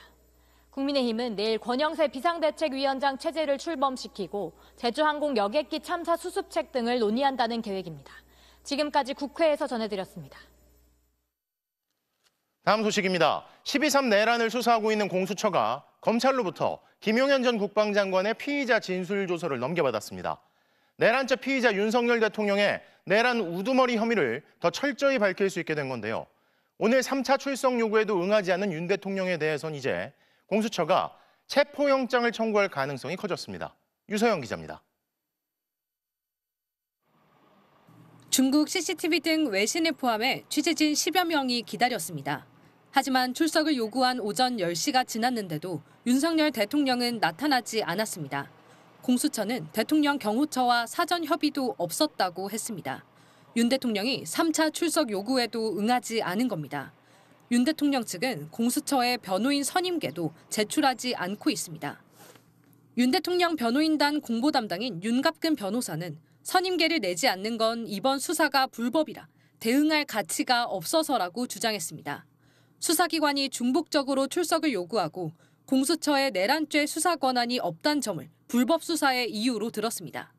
그런데 이런 문제가 해소된다고 해도 당장 출석하는 건 아니고 출석 여부를 결정할 수 있다고 했습니다. 사실상 앞으로도 잦은 출석은 하지 않겠다는 뜻으로 읽힙니다. 윤 대통령 사건을 공수처가 넘겨받아 수사가 일원화됐는데도 윤 대통령 측이 같은 주장을 이어가고 있는 겁니다. 공수처는 수사 권한이 있는 직권남용 혐의로 시작해 내란죄 수사까지 뻗어가는 건 문제 없다며 윤 대통령 측 주장을 일축했습니다. 공수처는 이를 적용해 내란 혐의를 받고 있는 문상호 전 정보사령관에 대한 구속영장도 발부받았습니다. 윤 대통령 측 논리를 법원도 인정하지 않는다는 겁니다. 공수처는 김용현 전 국방장관의 피의자 신문 조서도 어제 검찰로부터 넘겨받았습니다. 공수처로선 윤 대통령의 혐의를 더 탄탄히 다질 수 있게 된 겁니다. 공수처 관계자는 조사에 큰 도움이 될 걸로 보인다고 했습니다. MBC 뉴스 유서영입니다. 앞서 보신 것처럼 사실상의 최후 통첩이었던 오늘 출석 요구에 윤 대통령이 아무런 연락도 없이 불응하면서 이제 공수처는 강제 수사 수순을 밟을 것으로 보이는데요. 체포영장 청구가 임박한 것으로 보입니다. 조희원 기자가 보도합니다. 수사기관은 통상 피의자가 정당한 사유 없이 두세 차례 출석 요구에 불응하면 체포영장을 청구합니다. 공수처는 지금까지 윤석열 대통령에게 3차례 출석을 요구했습니다. 지난 18일 1차, 지난 25일 2차, 그리고 오늘이 3차였습니다. 공수처는 지금까지 인편과 특급 우편, 전자공문 등 온갖 방식으로 한남동 관저와 용산 대통령실에 출석을 통보했지만 윤 대통령은 수령하지 않고 있습니다. 출석 요구서를 반복적으로 거부한 만큼 체포영장 발부 조건은 충족됐다는 게 공수처 판단입니다. 윤 대통령 측이 불법 수사라며 수사를 통째로 부정하는 식의 주장을 하고 있어 다시 한번 출석을 요구하더라도 윤 대통령이 응할 가능성은 거의 없는 상황입니다. 결국 공수처가 강제 수사 절차를 밟을 거라는 전망이 많습니다. 오동훈 공수처장도 앞서 내란 수괴 구속 수사 원칙을 밝혔습니다. 윤 대통령은 내란 수괴, 즉 우두머리 혐의를 받고 있습니다. 내란죄의 수괴와 내란죄의 중요범죄 종사자에 대해서는 구속 수사를 원칙으로 해서 윤 대통령 측 윤갑근 변호사는 양식 있는 법조인이라면 체포영장을 내주겠냐며 기각될 거라고 주장했습니다. 하지만 법조계에서는 내란죄라는 혐의의 중대성과 수차례 출석 요구에 불응한 점을 고려할 때 체포영장이 발부될 거라는 관측이 많습니다. 윤 대통령과 내란을 공모한 것으로 지목된 수하들도 모두 구속됐습니다. 김용현 전 국방장관, 박안수, 곽종근, 이진우, 여인형, 노상원, 문상호, 김용군, 조지호, 김봉식 등 모두 10명입니다. 공수처 관계자는 다음 절차에 대해 내부 논의 중이라며 늦어지지는 않을 것이라고 밝혔습니다. 지난 1, 2차 출석 불응 때도 공수처가 이틀 뒤 입장을 내놓았던 만큼 체포영장 청구가 임박한 것으로 보입니다. MBC 뉴스 조희원입니다. 그동안 침묵과 무대응으로 일관했던 윤 대통령인데요. 본인이 검사이자 검찰의 수장 출신이면서 내란에 대한 검찰의 수사 결과는 사실과 맞지 않다고 지적하며 내란죄가 성립되지 않는다고 주장한 것으로 확인됐습니다. 그러면서 또 수사에 대해 불만을 표출하고 체포영장은 발부되지 않을 거라고도 주장했다는데요. 강현섭 기자가 단독 취재했습니다. 지난 14일 국회에서 탄핵소추안이 가결된 뒤 관저에 머물며 2주째 침묵과 무대응으로 일관했던 윤석열 대통령. 내란 수사 관련 윤 대통령의 입장이 처음으로 확인됐습니다. 윤 대통령 법률대리인단 관계자는 MBC와 통화에서 최근 윤 대통령이 내란죄는 성립이 안 되고 비상계엄도 대통령의 권한으로 문제가 없다고 말했다고 전했습니다. 그러면서 비상계엄은 국헌과 헌법 질서를 수호하기 위한 거라고 주장했습니다. 국민들에게 망국의 위기 상황을 알려드려 헌정 질서와 국헌을 지키고 회복하기 위한 것입니다. 계엄의 정당성을 강조하며 내란 혐의 관련 잇따른 출석 요구에 앞으로도 불응하겠다는 뜻을 분명히 한 셈입니다. 윤 대통령 측은 지금의 수사는 신중하고 최소한 보충적으로 행사되는 게 아닌 인간 사냥처럼 하고 있다고 주장했습니다. 공수처의 내란 수사를 불법으로 규정하고 지지층과 여론전을 통해 수사를 최대한 지연시키려는 겁니다. 최근 김용현 전 장관의 공소장과 검찰 수사와 관련해 이 관계자는 윤 대통령이 사실과 맞지 않다고 말했다고 전하기도 했습니다. 수사보다 탄핵 심판이 우선이라며 사실상 내란 혐의 관련 일체 수사에 응하지 않으며 시간을 최대한 끌고 그 사이 6인 체제의 탄핵 심판을 통해 대통령직 복귀를 꾀하려는 전략으로 보입니다. MBC 뉴스 강인서입니다. 검찰은 김용현 전 국방장관을 재판에 넘기면서 보도자료에 윤석열 대통령의 계엄 당시 충격적인 행적들과 발언들을 담았습니다. 대통령이라는 단어를 49차례나 언급한 검찰이 국헌문란의 목적이 인정되는 폭동이란 사실을 적시하면서 이것은 내란이고 이번 내란의 우두머리는 윤석열임을 분명히 한 겁니다. 이혜리 기자입니다. 이번 기회에 싹 다 잡아들여, 싹 다 정리해. 국회에 들어가려는 국회의원들 다 포고령 위반이야, 체포해. 문짝을 도끼로 부수고서라도 안으로 들어가서 다 끄집어내라. 총을 쏴서라도 문을 부수고 들어가서 끌어내라. 충격을 넘어 한 나라의 대통령이 맞는지 의심이 들 정도인 윤석열 대통령의 행적은 김용현 전 장관의 기소 내용을 설명하기 위한 검찰의 보도자료에 고스란히 담겼습니다. 검찰에 따르면 윤 대통령은 계엄 선포 전부터 해제 결의 이후까지 6명의 군, 경, 국정원 수뇌부에 7차례의 체포 및 국회 봉쇄 등 위헌 위법한 지시를 반복해 내렸습니다. 정치적 위기를 반전시키기 위해 비상계엄을 오래전부터 계획한 정황도 드러났습니다. 지난 3월 말에서 4월 초 윤 대통령은 김용현 당시 경호처장, 신원식 국방장관, 조태용 국정원장 등에게 시국이 걱정된다며 비상대권을 통해 헤쳐나가겠다고 말한 뒤로 김 전 장관이 초안을 작성한 계엄 포고령, 선포문, 대국민 담화를 승인한 지난 2일까지 8개월여에 걸쳐 핵심 공범들과 여러 차례 내란을 논의하며 계획을 구체화했다고 검찰은 판단했습니다. 계엄 모의부터 국회 봉쇄와 의결 방해, 주요 인사 체포조 구성과 운영, 선관위 점거 등에 이르기까지 주요 공소사실마다 윤 대통령이 직접 관여한 겁니다. 이를 토대로 검찰은 윤 대통령과 김 전 장관 등의 공모로 실행된 비상계엄 선포가 국헌 문란 목적의 폭동으로 내란죄 구성 요건에 해당한다고 결론 내렸습니다. 검찰은 김 전 장관 공소 내용을 설명하기 위한 A4 용지 10장 분량의 보도자료에 윤 대통령을 지칭한 대통령이란 단어를 49번 썼습니다. 김용현 전 장관을 지칭한 피고인이란 단어보다 더 많이 언급한 겁니다. 결국 검찰은 김용현의 공소장을 통해 이번 내란 사태의 몸통이자 우두머리는 윤 대통령이라는 사실을 못 박은 셈입니다. MBC 뉴스 이혜리입니다. 방금 보신 것처럼 김용현 전 국방장관에 대한 검찰 수사 결과는 내란 우두머리로 지목된 윤 대통령에 대한 공소장을 방불케 합니다. 헌법재판소가 심리 중인 윤 대통령 탄핵 사유와 하나하나 비교해봤더니 검찰 수사대로라면 4가지 탄핵 사유 모두 충족시키겠다는 것으로 나타났습니다. 윤상문 기자가 보도합니다. 헌법재판소는 윤석열 대통령 탄핵 심판 쟁점을 일단 4가지로 정리하자고 했습니다. 먼저 계엄 선포가 위헌, 위법적이었냐입니다. 검찰은 김용현 전 국방장관을 재판에 넘기면서 낸 보도자료에서 윤 대통령의 비상계엄 선포를 위헌, 위법하다고 명시했습니다. 국무회의 사전 심의도 없고 국무위원들의 행정서명인 부서 절차도 없어 절차적으로만 따져도 위헌, 위법하다는 게 검찰 판단입니다. 두 번째 쟁점은 계엄 포고령 1호의 위헌, 위법성 여부입니다. 검찰은 국회의 정치 활동을 금지한 포고령에 대해서도 위헌, 위법하다고 명시했습니다. 김 전 장관이 작성했고 윤 대통령이 승인했다는 게 검찰 수사 결과입니다. 세 번째 쟁점은 군경을 동원해 국회의 계엄 해제 등 국회 활동을 방해한 행위입니다. 윤 대통령이 총을 쏴서라도 문을 부수고 들어가서 끌어내라고 지시하며 영장도 없이 국회의원 체포와 구금을 시도했다는 게 검찰 판단입니다. 마지막 쟁점은 중앙선거관리위원회 전산실 서버 압수수색 행위입니다. 검찰이 폭동에 동원됐다고 밝힌 무장 군인과 경찰은 4,700여 명. 이들은 헌법기관인 국회와 선관위에 난입했습니다. 검찰은 내란 세력들이 영장 없이 선관위 전산자료 압수를 시도했다고 명시했습니다.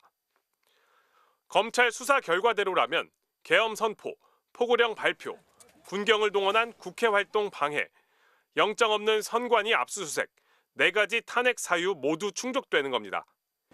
윤 대통령 측은 앞서 첫 변론 준비 기일에서 계엄 선포 과정에 헌법과 법률 위반이 없었고 있었다고 하더라도 파면을 정당화할 정도로 중대한 위반은 아니라는 입장을 밝혔습니다. 더 설명할 내용은 추후 정리해 밝히겠다고 했습니다. 검찰 수사 기록은 조만간 헌법재판소도 확보할 것으로 보여 윤 대통령이 어떤 방어 논리를 내놓을지 관심이 쏠립니다. MBC 뉴스 윤상문입니다. 그럼 법조팀 이준희 기자와 윤 대통령 수사 내용을 좀 더 짚어보겠습니다. 자, 이 기자, 네. 오늘 윤 대통령 변호인단에서 불출석 이유로 법치를 들었다고요? 네. 법적 책임을 회피하지 않겠다면서 왜 출석 요구를 거부하느냐고 물었더니 윤 대통령 측 윤갑근 변호사가 앞서 보신 대로 불법 수사라고 주장하면서 법치주의가 망가지고 있다 이렇게 얘기를 했습니다. 그런데 검찰총장 출신의 법률가이기도 한 윤 대통령 쪽에서 법치를 얘기하며 출석 요구에 응하지 않는 건 상식적으로 납득이 가지 않는다는 지적이 많습니다. 윤 대통령은 내란 우두머리 혐의를 받고 있습니다. 헌법 수호의 의무가 있는 대통령이 국헌문란을 목적으로 폭동을 일으킨 혐의를 받고 있는 겁니다. 그런데 내란죄는 사실상 대한민국을 파괴하려고 한 중대 범죄잖아요. 그런데 내란죄, 특히 우두머리 법정형은 사형이나 무기징역, 무기금고뿐인데 헌법 질서를 거스른 피의자가 법치주의를 내세우면서 출석에 불응하고 있는 겁니다. 윤 대통령은 검찰총장 시절 검사의 배틀필드, 즉 전장은 법정이다 이런 말도 했거든요. 그 호기는 어디로 가고 지금은 어떻게든 그 전장을 피하려고 안간힘을 쓰는 모습입니다. 그러니까 윤 대통령이 법치를 얘기하는 게 앞뒤가 맞지 않는다 이 말이네요. 네. 예. 자, 그리고 김용현 전 장관 측이 오늘 계엄법 위반 혐의로 한동훈 전 국민의힘 대표랑 이재명 더불어민주당 대표 등을 고발하겠다고 했어요. 뭘로 고발하겠다는 거예요? 네, 비상계엄 당시에 계엄법을 어겼다는 겁니다. 계엄 포고령에 정치 활동을 금한다고 했는데 현역 의원이 아닌 한동훈 전 대표가 국회의사당에 들어갔고 이재명 대표 등은 한 전 대표를 국회의사당에 출입하게 하는 방법으로 정치 활동을 했다는 겁니다. 참 상식과 맞지 않는 논리인데요. 비상계엄 선포와 포고령 자체가 위헌, 위법하다는 정황이 수도 없이 나왔는데 그 위헌, 위법한 포고령을 지키지 않았다고 고발을 한 겁니다. 김용현 전 장관 변호인단은 이 고발 공지도 MBC 등 몇몇 언론이 배제된 단체 카카오톡 대화방을 통해 알렸습니다. 예. 자, 그리고 추경호 전 국민의 원내대표도 어제 피의자 조사를 받았죠. 어떤 혐의였습니까? 네, 12월 4일 새벽 비상계엄 해제 결의안이 가결될 때 찬성표가 190표였죠. 그런데 여당인 국민의힘 의원은 18명만 투표에 참여했습니다. 국민의힘 의원 대부분이 국회 본회의장이 아닌 당사에서 열린 의원총회에 참석했기 때문인데요. 이때 의원총회를 소집한 당시 원내대표가 추경호 의원이었습니다. 추 의원은 계엄 선포 후 윤석열 대통령과 통화를 한 것으로도 확인이 됐는데요. 경찰은 최근 추 의원 휴대전화에 대한 통신영장을 발부받아 통화 내역 일부도 확인한 것으로 전해졌는데 통화 내용이 의혹의 핵심입니다. 추 의원은 윤 대통령과 통화 내용은 윤 대통령이 미리 계엄 얘기를 못했다고 한 내용이라며 의혹을 부인하고 있습니다. 그렇군요. 자, 이준희 기자 잘 들었습니다.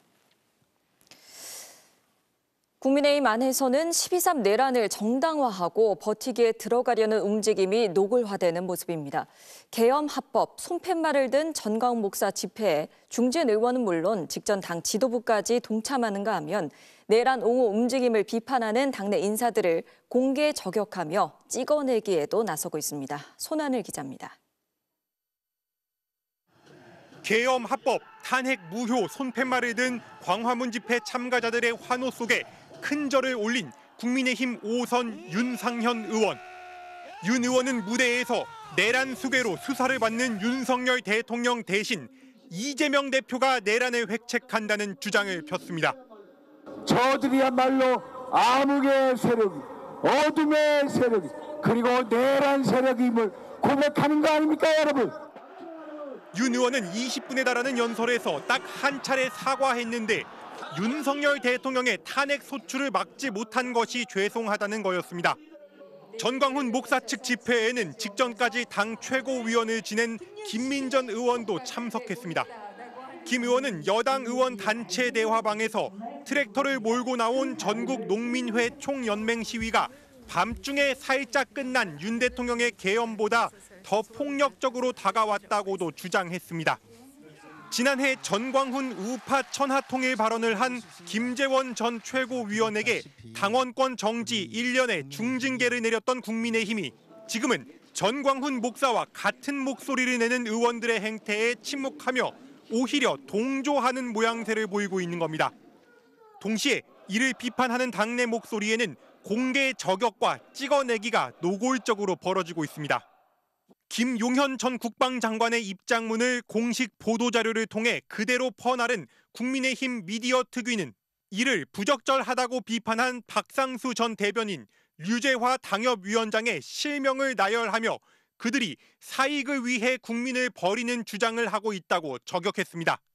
대권 도전을 공식화한 홍준표 대구광역시장도 윤석열 대통령 탄핵에 찬성한 조경태, 김예지, 김상욱 의원을 겨냥해 조속히 징계하라, 당원권을 정지하든 제명하든 하라고 촉구했습니다. 당사자들은 당이 김용현과 2인 3각을 하겠다는 것이냐, 아무리 정치적 야욕이 있더라도 역사의 죄인이 되지는 말라고 정면 반박했습니다. MBC 뉴스 손하늘입니다. 경북 지역에선 박정희 전 대통령 동상을 둘러싼 논란이 이어지고 있습니다. 대구시가 동상 훼손을 염려해 공무원들에게 동상을 지키는 불침번을 시켰다가 반발이 터져나왔고 박정희 동상을 비판하는 기자회견을 한 이유로 영남대 동문회장이 압수수색을 당하는 일까지 벌어졌습니다. 손은민 기자입니다. 논란 속에 세워진 동대구역 광장의 박정희 전 대통령 동상. 기념 촬영하는 어르신들 사이로 한 청년이 다가가더니 A4 용지 한 장을 동상 바닥에 붙입니다. 불법 계엄의 원조 박정희, 당장 철거해라고 적혔습니다. 야, 산지를 일어나고 있나? 최근에 비상계엄 터지고 나서 원조잖아요, 사실 이렇게 목 좋은데 이렇게 있는 게 말이 안 된다고 생각했고. 이 모습은 사방에 설치된 CCTV가 지켜보고 있습니다. 앞서 동상 설치에 반대하는 시민들이 표지석에 비판글을 쓴 일도 있었는데 이런 식으로 누가 동상을 훼손할까 봐 감시하는 겁니다. 저녁 6시가 되면 3명이 한 조를 이룬 대구시 공무원들이 나와 보초를 섭니다. 차에 탄 채로 다음 날 오전 9시까지 동상을 지켜보는 식입니다. 6억짜리 동상 하나 지키자고 날밤을 꼬박 새면서 불침범 보초를 서게 했는 지금이라도 홍준표 시장은 즉시 철회시켜야. 박 전 대통령의 또 다른 동상이 있는 영남대에선 동문회장이 별안간 집과 차량, 휴대전화를 압수수색 당했습니다. 지난달 영남대 민주동문회가 교내 박 전 대통령 동상 앞에서 규탄 기자회견을 한 게 이유가 됐습니다.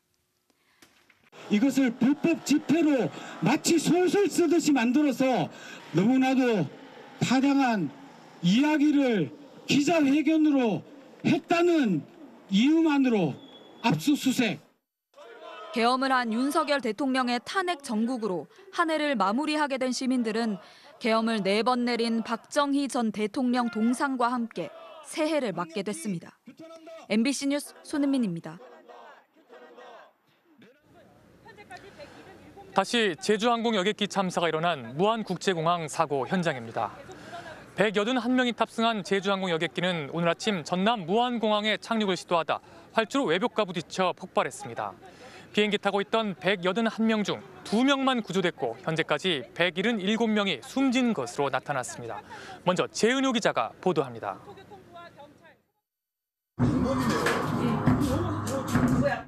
무언가 펑하는 소리가 들리고 비행기 오른쪽 엔진에서 불꽃과 함께 연기가 새어나옵니다. 엔진 고장 났다. 엔진에서 팡팡팡팡 이렇게 해가지고 보니까 불꽃이 튀더라고요. 그리고 엔진에서 계속 튀더라고요. 잠시 뒤 비행기는 균형을 잃은 듯 휘청거리며 활주로에 접근합니다. 착륙 시 반드시 펴져야 하는 바퀴는 보이지 않습니다. 동체 아래쪽을 바닥에 대며 착륙한 비행기에선 시커먼 연기가 뿜어져 나오고 속도를 줄이지 못한 비행기는 멈추지 못하고 활주로 끝까지 달려 외벽에 부딪혔습니다. 이게 속도가 아예 줄지 않고 그냥 부딪히고 하더라고요. 벽에 부딪힐 때는 크게 소리가 쾅 나면서 그냥 바로 폭발했습니다. 폭발의 충격으로 여객기는 산산조각 났고 순식간에 큰 불길에 휩싸였습니다. 꼬리 부분 있잖아요. 그쪽 부분만 좀 형체가 있고 나머지 부분은요. 형체를 거의 알아보기 힘들 정도입니다. 사고 여객기는 제주항공 소속으로 오늘 새벽 1시 반 태국 방콕을 출발해 오전 8시 반 전남 무안공항에 입국할 예정이었습니다. 한국인 173명, 태국인 2명 등 승객 175명과 승무원 6명이 타고 있었습니다. 예정보다 30분 정도 지난 9시 3분쯤 착륙 도중 사고가 났고 소방당국은 40분 만에 큰 불길을 잡았습니다. 구조된 사람은 단 2명뿐. 비행기 꼬리 부분에 있던 승무원들이었습니다. 다른 탑승자 전원은 참사를 피하지 못하고 숨진 것으로 정부는 보고 있습니다. MBC 뉴스 재은유입니다. 사고 현장을 지켜본 목격자들은 제주항공 여객기에서 펑 하는 소리와 함께 불꽃이 튀었다고 전했습니다. 관제탑이 조류 충돌을 경고한 직후였는데요. 제주항공 여객기 기장은 구조 신호를 보내고 방향을 바꿔 바퀴 없이 착륙을 시도한 것으로 알려졌습니다. 정부가 현재까지 밝힌 참사의 개요를 MBC에 알려온 시민들의 제보와 함께 차현진 기자가 보도합니다. 오전 8시 54분 무안공항 관제탑은 제주항공 여객기의 착륙을 허가했습니다. 이어 3분 뒤 관제탑은 여객기의 조류 충돌 위험성을 경고했습니다. 8시 58분 여객기 오른쪽 엔진에서 무언가 불꽃이 튀는 모습이 확인됩니다. 엔진 쪽에 날개에 있는 엔진 쪽에서 이게 스파크가 탁탁 튀니까 큰 굉음이 한 4-5번? 그 정도 펑 이렇게 터졌어요. 그래서 집이 울릴 정도였어요.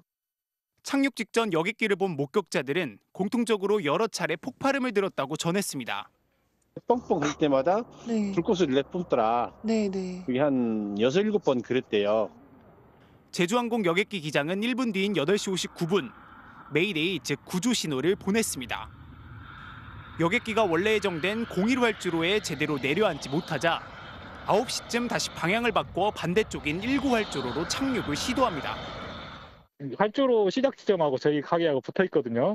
전 활주로 방향이 아니라 저희 가게 방향으로 이제 오고 있더라고요, 비행기가. 이륙하는 줄 알고 봤더니 갑자기 뉴턴을 하더라고요. 뉴턴을 해서 다시 공항 쪽으로 다시 들어갔더라고요.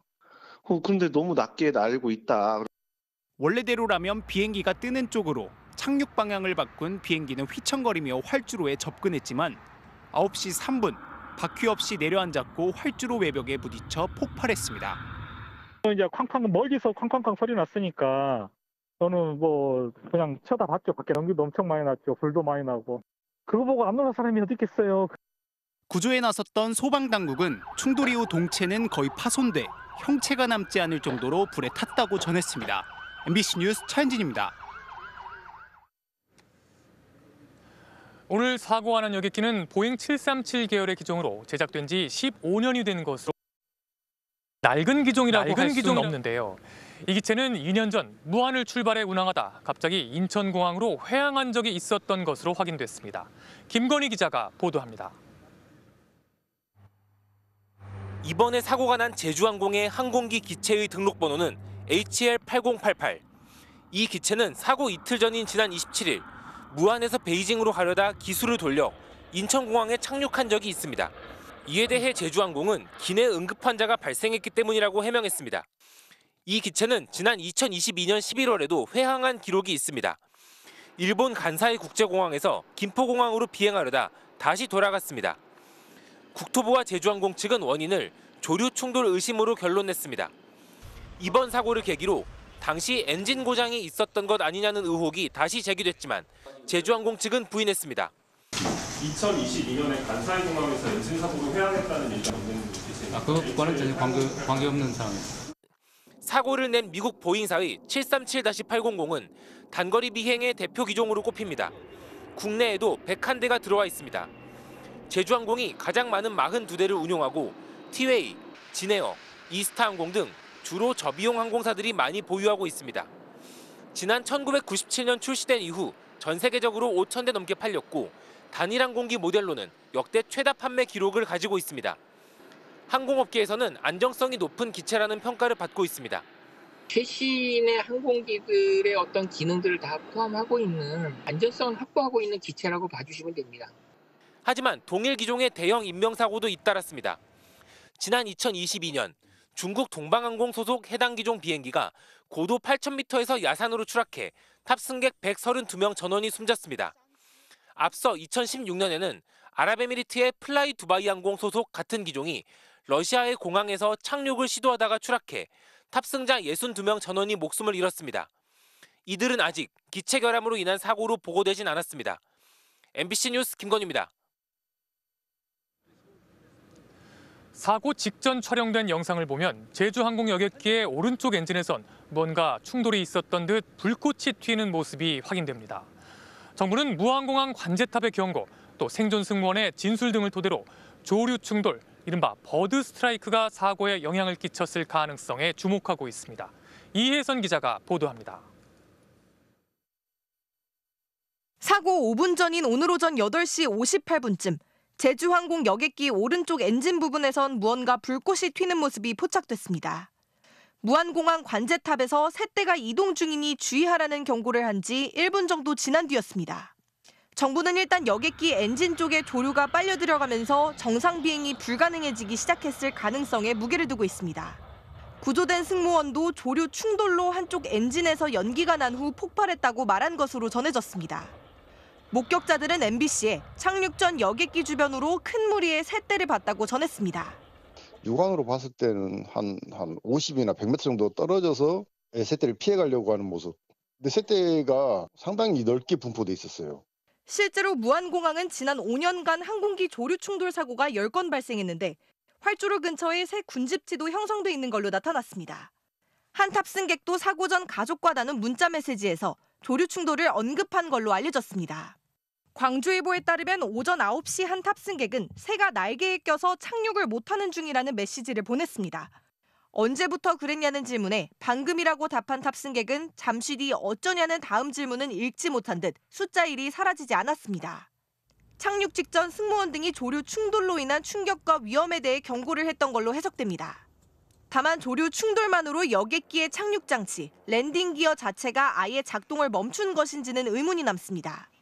랜딩 기어가 고장나면 자동으로 하던가 또는 수동으로 하던가 그 방법을 통해서 풀 수 있는 방법이 있고요.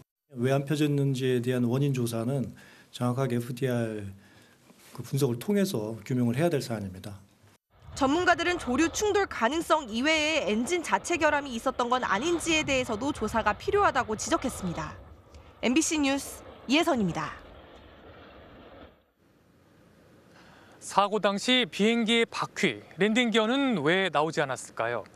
전문가들은 조류 충돌에 따른 고장 가능성도 제기하는데요. 랜딩 기어는 고장이 났을 경우 수동으로 작동시키는 경우도 많아서 조사가 필요한 부분입니다. 윤수환 기자가 보도합니다.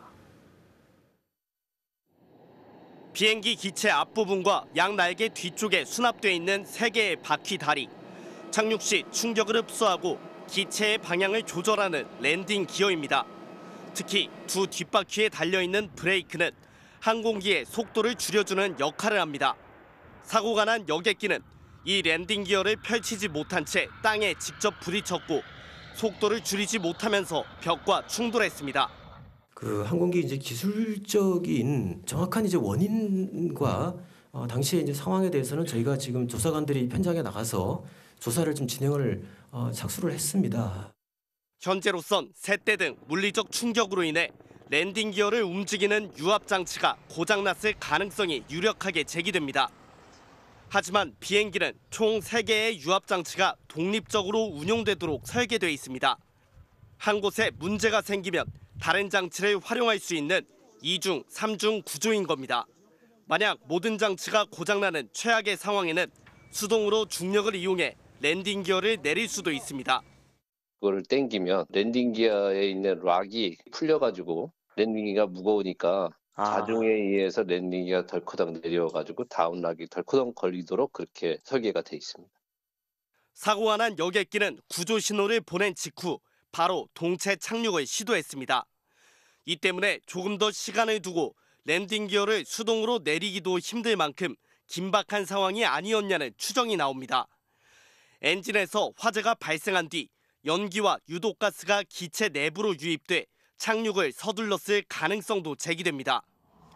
랜딩 기어가 고장이 난 건지 아니면 내리지 않은 채 다급하게 착륙을 감행한 건지 블랙박스를 통해 당시 기내 상황을 확인해야 정확한 경위가 드러날 것으로 보입니다. MBC 뉴스 윤수환입니다. 사고가 난 무안공항은 인천이나 김포공항에 비해서는 활주로 길이가 짧습니다. 게다가 동체 착륙한 항공기는 이 활주로의 중간 지점에 내려앉으면서 속도를 충분히 줄이지 못했습니다.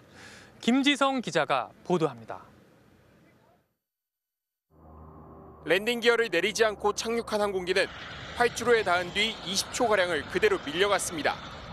활주로 끝단을 넘어 323m를 더 나갔고 결국 외벽에 부딪히며 폭발했습니다. 사고가 난 무안공항의 활주로 길이는 2.8km로 최대 길이 4km인 인천공항 활주로보다 1km 넘게 짧고 길이 3.6km인 김포공항 활주로보다도 800m 더 짧습니다.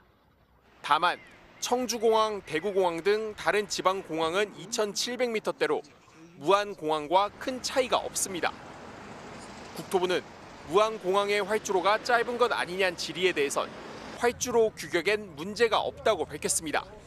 그 전에도 항공기들이 운항을 했던 공항입니다. 사실은 활주로 길이가 충분치 않아서 이 사고가 났다라고 보기는 어려울 것으로 생각됩니다.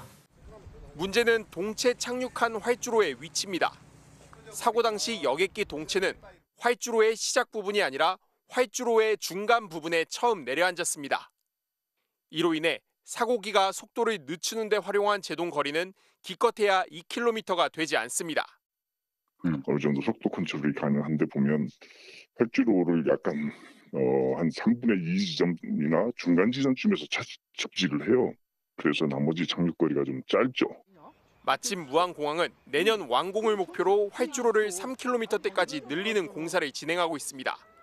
대형 항공기까지 운행할 상황에 대비해 평소 활주로가 좀 더 길었다면 인명피해가 줄었을지 모른다는 추정도 나옵니다. 장담은 못하지만 피해는 좀 줄지 않았을까 하는 추정을 할 수 있을 것 같습니다. 국토부는 또 외벽과 활주로 사이 거리가 지나치게 가까웠던 것 아니냐는 지적에 대해선 다른 공항과 비교해 문제가 있는지를 확인해 보겠다고 밝혔습니다. MBC 뉴스 김지성입니다. 사고 소식을 듣고 이곳 무안공항으로 달려온 탑승자 가족들은 기적적인 구조 소식을 애타게 기다렸습니다. 하지만 뉴스를 통해 사망자 숫자만 늘어가면서 절망적인 눈물을 쏟아냈습니다. 김영찬 기자가 보도합니다. 무안공항에 여객기 탑승객의 가족들이 모여 있습니다. 휴대폰으로 전화도 해보고 사망자 명단이 전광판에 뜨자 확인도 해봅니다. 한 탑승자 가족은 가족여행을 떠났던 아들과 며느리, 9살 손자의 소식을 애타게 기다려봅니다. 불안과 초조함 속에 꾹 참았던 울음이 터집니다.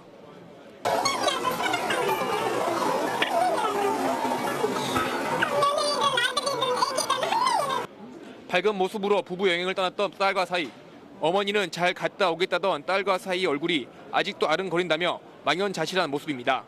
아직도 아니기를 바랬죠. 딸하고 사이를 한꺼번에 잃어 친구들하고 같이 놀러 간 것 같아요. 오랜만에 부부 여행을 떠났던 언니와 형부가 부디 살아 돌아오기를 바라며 두 손 모아 기도합니다. 탑승자 가족들은 아직까지 현실을 받아들이지 못하겠다며 마지막까지 기적을 바란다고 말했습니다. 간절하게 구조 소식을 기다리면서도 TV 뉴스에서 사망자 숫자가 늘어날 때마다 공항 곳곳에 오열이 터져 나왔습니다. 사고 수습 상황을 알려주는 브리핑이 원활하게 이루어지지 않아 사망자 신원에 대한 정보를 모르다 보니 가족들의 속은 더 타들어갔습니다. 또 제주항공 관계자들이 현장에 나타나지 않는다며 분통을 터뜨렸습니다. 신원 파악을 못하잖아요. 지금 유가족들, 희생자들. 지금 유전자 검사를 더 빨리빨리 해서. 기적을 바랐지만 절망적인 소식만 전해졌던 무안공항은 하루 종일 눈물바다를 잃었습니다.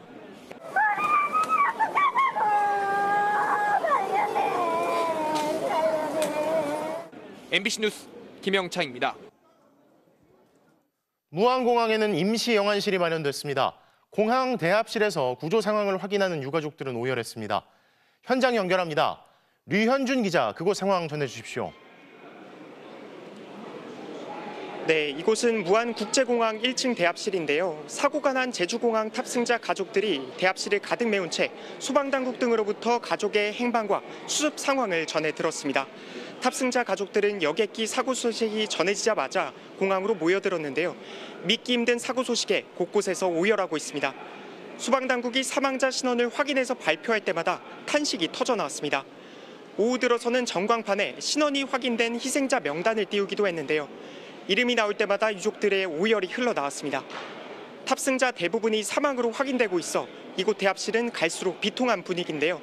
사망자 신원 발표 과정에서 명단이 일부 바뀌면서 유족들이 항의하기도 했습니다. 유가족들은 희생자 신원 확인을 위해 수습 현장 방문을 요구하기도 했습니다. 사고가 발생한 여객기는 지난달까지 전세기로 운행되다 지난 8일부터 정기 노선으로 운항을 시작했는데요.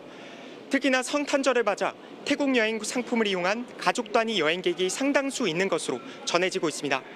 그렇다 보니 미성년자 희생자들이 있는 것으로 보이는데요. 미성년자는 신분증이 없어서 신원 확인을 위해 DNA 검사를 하고 있습니다. 지금까지 신원이 확인된 건 65명입니다. 임시영안소는 무안공항 내부 경납고 근처에 마련됐습니다. 영안실에 안치된 희생자 중 유가족이 신원을 확인할 경우 장례식장으로 옮겨질 예정입니다. 지금까지 무안공항에서 전해드렸습니다. 제주항공 여객기 참사가 발생한 무안공항에선 사고 수습 작업이 진행 중입니다. 중장비가 동원돼 비행기 기체를 들어올리는 등 내외 보수색도 이어지고 있는데요. 참사 수습 현장 연결합니다. 김규희 기자 전해주십시오. 네, 전남 무안공항 사고 현장 앞에 나와 있습니다. 뒤로는 파손된 여객기의 꼬리 날개 부분이 보이는데요. 사고 현장에서는 해가 지면서 조명을 밝힌 채 구조 수습 작업을 이어가고 있습니다. 현재 사고 현장에는 크레인과 굴착기 등 중장비가 투입돼 수습 작업을 진행 중입니다. 크레인은 오후 5시 반쯤부터 여객기 동체 부분을 들어올리는 작업을 시작했습니다. 또한 사고 현장엔 늦은 오후부터 붉은 가림막을 설치하고 여객기 내부에 남은 탑승객 수색을 진행 중입니다. 사고 현장 주변 활주로와 공터에선 군경과 구급대원들이 일렬로 서서 수색 작업을 벌여왔는데 현재 해당 작업은 중단된 상황입니다. 오후 5시쯤엔 항공안전을 총괄하는 국토교통부 항공철도 사고조사위가 무안공항 계류장에 들어왔는데요. 사고기의 블랙박스 가운데 비행 기록 장치를 수거하는 등 현장 조사에 돌입한 것으로 전해졌습니다. 국토부와 경찰, 소방당국은 사고 수습 작업을 마치는 대로 정확한 사고 경위를 조사할 예정입니다. 한편 오늘 사고로 무안공항으로 가는 국내외 항공편은 모두 결항됐고 국토부는 무안공항 활주로를 내년 1월 1일 오전 5시까지 폐쇄하겠다고 밝혔습니다. 지금까지 전남 무안공항에서 MBC 뉴스 김규입니다. 이 사고 여객기는 꺼낸 바퀴 없이 비행기 동체 그대로 활주로에 내렸다가 외벽에 충돌하며 폭발했습니다. 동체 착륙이라고 불리는 비상 착륙 방식인데요. 다급했던 순간을 이준범 기자가 보도합니다. 관제탑에서 사고 여객기의 조류 충돌을 경고한 건 오전 8시 57분. 그런데 여객기 조종사는 2분 만에 바로 긴급 조난 신고인 메이데이를 외칩니다. 당초에는 착륙을 시도하다가 관제탑에서 조류 충돌 주의 경보를 이렇게 줬다고 합니다. 주고 직후에 얼마 안 있다가 조종사가 메이데이 선언을 했다고 하고요. 그리고 오전 9시쯤 이 여객기는 다급하게 비상 착륙을 시도합니다. 공항 활주로 상공에선 비행기가 양쪽으로 비틀거리며 고도를 낮추는 모습이 포착됐습니다. 앞머리가 들린 채 접근하는 건 일반적인 착륙 자세처럼 보였지만 바퀴에 해당하는 랜딩 기어가 보이지 않습니다. 극단적인 비상 상황에서 선택하는 동체 착륙을 시도한 겁니다. 동체 착륙을 할 때는 관제탑의 상황을 보고해 폭발과 화재 위험을 줄이기 위한 준비 조치를 합니다. 하지만 이번엔 충격을 줄이기 위해 특수 거품을 뿌린 흔적은 없었고 구조대가 사전에 배치된 모습도 눈에 띄지 않았습니다. 그 옆에 소방차가 가서 시동 걸고 거기까지 가지도 못할 상황 같아요. 그 정도 시간이면.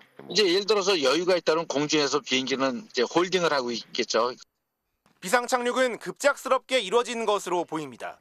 메이데이를 선언한 지 불과 4분 만에 사고기는 랜딩 기어도 없이 속도를 줄일 날개판도 펴지 못하고 활주로를 내달렸습니다. 비행기 머리마저 그대로 들려버렸습니다. 근데 나중에 보면 비행기가 좀 떠요. 속도가 많고 기수가 들려 있어서 좀 뜨는 다시 약간 재부양하는 형태가 생기거든요. 정상적인 착륙을 포기한 채 다급하게 내려앉은 비행기는 결국 활주로 끝까지 질주할 수밖에 없었습니다. MBC 뉴스 이준범입니다. 저희가 사고 여객기의 착륙 직전 항적을 확인해 보니 동체 착륙 시도 전 고도 상승을 시도했지만 15초 만에 실패한 것으로 나타났습니다. 당국의 발표를 보면 사고는 엔진과 랜딩 기어 이상이 복합적으로 작용했는데 여객기는 아니지만 지난 2022년에도 이번처럼 조류 충돌로 랜딩 기어가 작동 불능에 빠진 사례가 국내에서 있었습니다. 조희명 기자가 보도합니다. 지난 2022년 1월 충북 청주에서 이륙한 공군 F-35 전투기가 갑작스러운 기체 고장을 일으켰습니다. 랜딩 기어 3개가 한꺼번에 작동 불능에 빠졌고 전자 제어 장치도 먹통이 된 상황에서 간신히 동체 착륙에 성공해 조종사는 무사히 구조됐습니다. 이때도 원인은 조류 충돌이었습니다. 시속 800km로 비행하는 전투기 전면 흡기구에 독수리 한 마리가 충돌하면서 기체 내부에 전자장비와 회선 등이 훼손돼 기능 고장에 빠졌던 겁니다. 당시 기체에 가해진 순간 충격은 40톤에 가까웠습니다.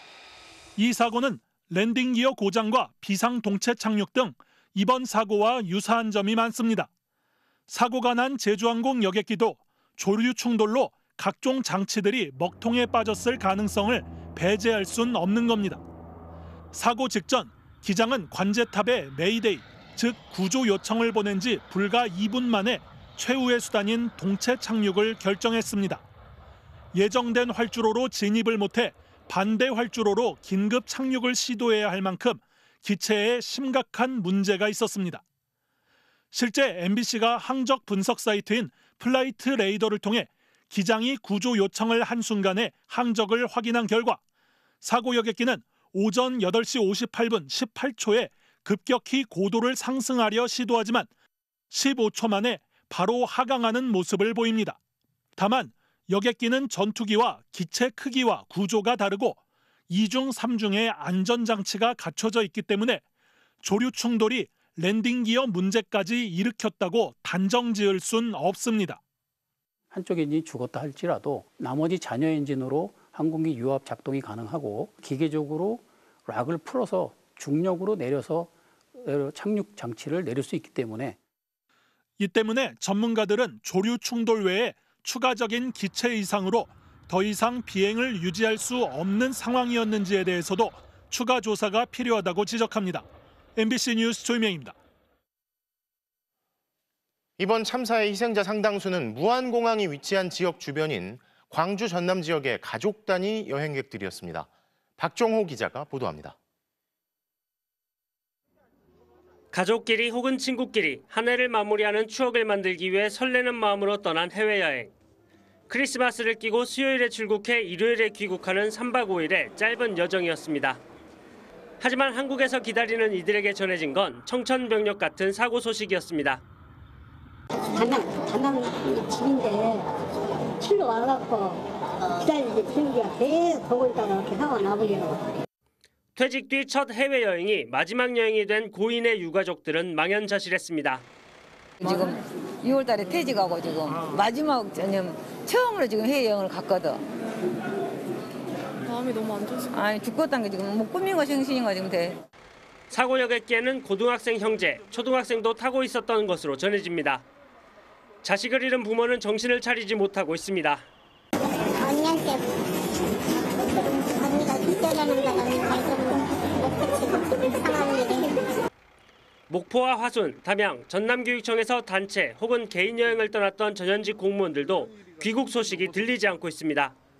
저희들도 사실은 오늘 이렇게 큰 사고가 갑자기 나는 바람에 사실 병항이 없었습니다. 그래서 우선 수습하는데 부상자나 혹시 생존자가 있나. 기다리던 가족의 귀국 대신 사고 소식을 들은 가족들은 희생자 신원 확인을 기다리면서 가슴이 타들어가고 있습니다. 우리 남동생은 지금 안 뜨고 있으니까 찾아봐도 없어. 말로 전하기 어려운 참혹한 슬픔이 연말을 휘감고 있습니다.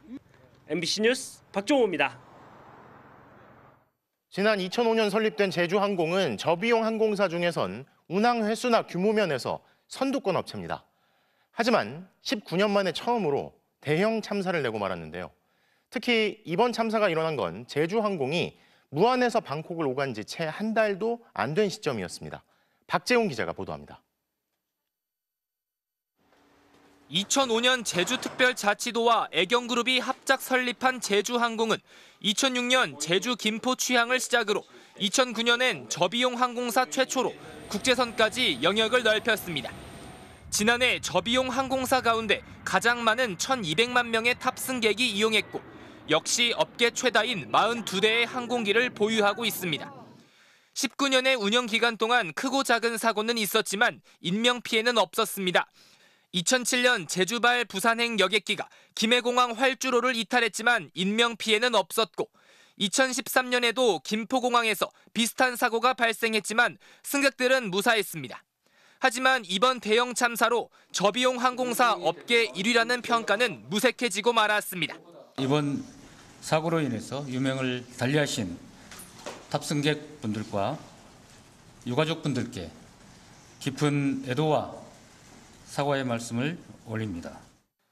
이번 사고는 제주항공이 무안에서 정기 국제선 운항을 시작한 지 한 달도 채 되지 않아 발생한 것으로 파악됐습니다.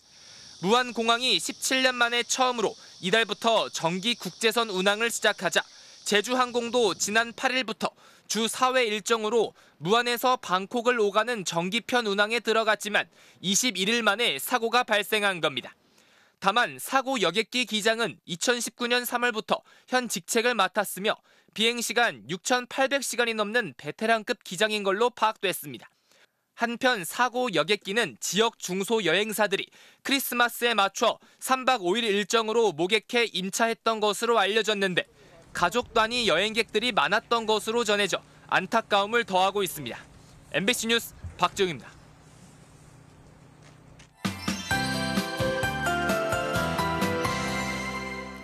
휴일 한겨울 추위가 꽤 누그러졌는데요. 내일은 날이 푹하게도 느껴지겠습니다. 오늘보다도 기온이 3, 4도가량씩 더 오르겠습니다. 서울과 대전의 낮 기온 10도, 부산 13도로 예년 3월 초순에 해당하는 날씨를 보이겠습니다. 또 서로 다른 성질의 공기가 부딪히면서 중부 내륙 곳곳으로는 눈과 비구름이 만들어지겠는데요. 예상되는 적설량은 강원 내륙 산지 1에서 5, 경기 동부와 충북 북부, 경북 북부에 1cm 남짓이 예상되고 있고요. 이 눈과 비구름 뒤로 미세먼지가 유입되면서 중서부 지방에서는 차츰 공기가 탁해지겠습니다. 내일도 전국 하늘 흐린 가운데 낮 동안 시야가 뿌연 곳들이 있겠습니다. 강수의 영향을 받지 않는 동해안은 메마른 가운데 산지에서는 강풍도 불겠습니다. 내일 아침 기온 보시면 서울 2도, 광주 2도로 오늘보다 큰 폭으로 오르겠습니다. 낮 기온도 서울 10도, 강릉 10도, 대구 11도로 포근하겠습니다. 미세먼지는 올해 마지막 날인 모레 오후부터는 해소가 되겠고요. 새해 첫날에도 큰 추위 없는 가운데 대부분 지방에서 구름 사이로 해돋이를 볼 수 있을 전망입니다. 날씨였습니다. 일요일 뉴스데스크 마칩니다. 함께해 주신 여러분 고맙습니다.